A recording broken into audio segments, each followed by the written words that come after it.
Dylan, broadcasting live from gsmExchange TradeZone at CTIA Wireless 2012. I'm here in the booth of Touchtel, Dubai, with Mr. Salim Javed. How are you, Salim? Very good.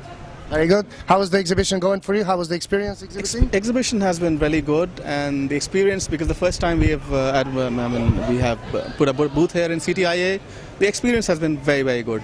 Especially when it is with the gsmExchange stand. We've got very good response. Good to hear. Thank you very much. You're getting a lot of new business. You're meeting a lot of old clients. Yes, we've met some new clients. We've met some old clients, and yes, and we're looking forward to Vegas now. Okay. Okay, we're looking ahead already. Tell us a bit more about your company, when you were established, what exactly do you do? Just present your company to the clients. Very few clients that don't know you. We established our business in Dubai in 2000. And we started with mainly with electronics business, dealing consumer electronics, dealing with cameras and PlayStation consoles. Then we moved on and we started with the GSM business. Would that be your main business now? No, that's our main business, but we're also doing. We have a clients which are dealing with the consoles and the cameras, but we have specific clients. We don't want to really broaden our base for the customer base on that. Then we actually also were distributors for Nokia in Ghana. Then we moved on from there and we established our company in Hong Kong. We have distribution in Hong Kong as well. Hong Kong we started only last year. This seems to be the trend lately. A lot of companies open in Hong Kong. Well, why is that? Is it because it's logistically so important, close to China, or it's a trading hub, or all of this combined? What do you think? Probably yes, because we're also doing our own Indian brand, so it makes a lot of sense for us to be in Hong Kong because we get a lot of our products from China, so we ship them into Hong Kong, and from Hong Kong we ship it directly to India. So for logistics wise, yes, it was very important for us to be in Hong Kong, and at the same time we were already dealing with a lot of Hong Kong companies. So it makes a lot of sense. What we do is we keep our stocks into Hong Kong, and whatever they need, they just get the immediate deliveries. So logistics-wise, yes, it has been very, very important for us. Yes. That's why we see that trend in Hong Kong. It's becoming more and more important. It's like the new emerging Dubai. Yes. In a sense. Yeah, a lot of Dubai companies have now set up their offices in Hong Kong. Yes.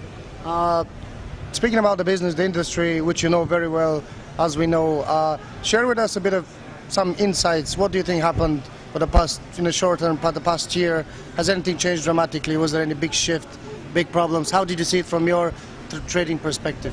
See, last year itself, I would say it was a stepping stone for us. We really did very well last year. And especially if you say BlackBerry, for the last 2 quarters of 2011, first and the second quarter was really good. Even third quarter, I would say, was extremely good. But since then, there has been a shift, a paradigm shift from BlackBerry. People have, we've really, our sales have gone into negative from the fourth and the first quarter of 2012. Our main focus has been now into Samsung's, which has been probably 80% of our business is Samsung. That seems to be the case everywhere lately. Yes, everywhere. But then we've also, from this year onwards, 2012, we started focusing on Nokia a lot. Again. Yes, Nokia a lot, and we're doing. What made that? That sounds strange because a lot of companies are trying to abandon Nokia as not a safe bet as it used to be. What made you come back? What was the angle? Not really. Even we were up until 2011. We were very busy with Samsung and with Apple. But then when we realized something could happen to BlackBerry, it could happen to anybody else as well, because they were like really untouchables in the smartphone.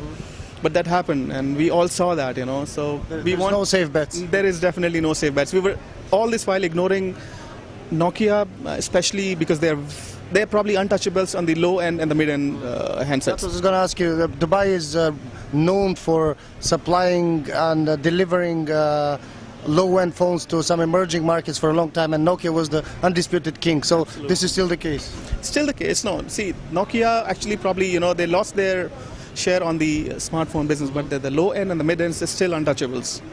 In certain markets, like certain markets. Middle East, of course, it's doing pretty well. Africa, of course, we're doing pretty well with the low and high ends. But you have the market knowledge in Africa because you used to distribute officially. Yes, we still have a couple of more distributions in West Africa. You mentioned the BlackBerry was very important for you. It was going really well, and there was a dramatic. There was a dramatic change in the last quarter of 2011, and this year we haven't been able to do any business probably. We've been going into the negative growth probably in BlackBerry, but we're expecting hopefully with the new models coming in, we should. Do you think they can recover? Because the latest news was they had the biggest dip in 8 years in their shares after revealing the new platform. Do you think there's just the market reacting too scared, or? See, there is definitely a business plan for with the BlackBerry, because it's a very key important product for the executives. And I mean, there is a huge business base for BlackBerry, but then at the same time, they've lost quite a lot of share. They'll have to do a lot of groundwork to catch up to really get back to the share, Okay, well, they surely do. Very good insights on the market, because you have the knowledge and the expertise. Based on this, how do you see the industry going to unfold now from, let's say, for the very near future, in the short term? Can you see anything dramatically changing? Yes, I see LG becoming one of the key brands is going to be, because the lineup for 2012 is pretty promising. It's going to give a difficulty. I'm sure run for their money to Samsung for sure. And I'm expecting Apple to bounce back if they at all launch Apple 5 this year. Everybody was expecting a lot with iPad 3, which didn't happen. So people are disappointed with Apple. So yes, there is going to be a lot of shift this year into LG, I believe. Could be an interesting shift. Yeah. Mentioning LG, that reminds me that Motorola are very closely associated with Google now. Can you see this producing anything interesting? This could be something everybody's talking about. Because if Google comes up with, which they are already with Motorola, there could be problems, because then Google would be focusing on their own brand, So I see Samsung could be a Me Too brand as well, because everybody else is using Androids. So that's where we focus on to Nokia, because if Nokia does well with their smartphones, then there won't be any looking behind for Nokia, because they would be the leaders in their own platform. You see, that is the reason we started focusing back into Nokia.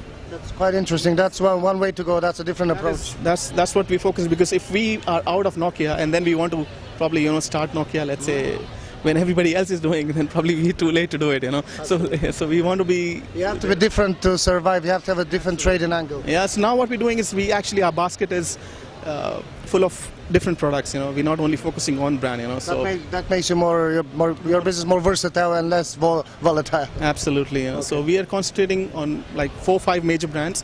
So we're not putting all the eggs in one basket. So we have a well distributed. As it should be. As it should be. That's all very interesting. Let's say, last but not least, I would love to hear from you some feedback. In terms of what feature on gsmExchange, because you've been a member for a while, we know each other for a long time, and it'll be really interesting to get that feedback from you. What feature on gsmExchange service you found the most beneficial to your business? You can criticize too. I don't think so. I can criticize. Okay, they don't. They don't. No, in fact, it's a very important tool for us, especially, the medium-sized businesses and the small businesses, very, very important, because, see, we have the limited access of, let's say, manpower, and we can reach to certain clients, at a given point in time. With the gsmExchange, we have a very wide base of customers which we can really, You can reach in real time. In the real time. And it has helped us, to be honest. I mean, it has really helped our business over the period of years. And we are thankful to gsmExchange by the services they're giving us. We're thankful to you. You're advertising with us as well. I hope that gives you some extra exposure. It does, yes. Okay. It does. But that's all very good. I promise we'll keep up the good work. I hope so. Thanks so much. You hope, and I know. Thank you very much for this chat, this interview. Thanks, Salim. This was Dylan from gsmExchange TradeZone, CTIA Wireless 2012. Thank you.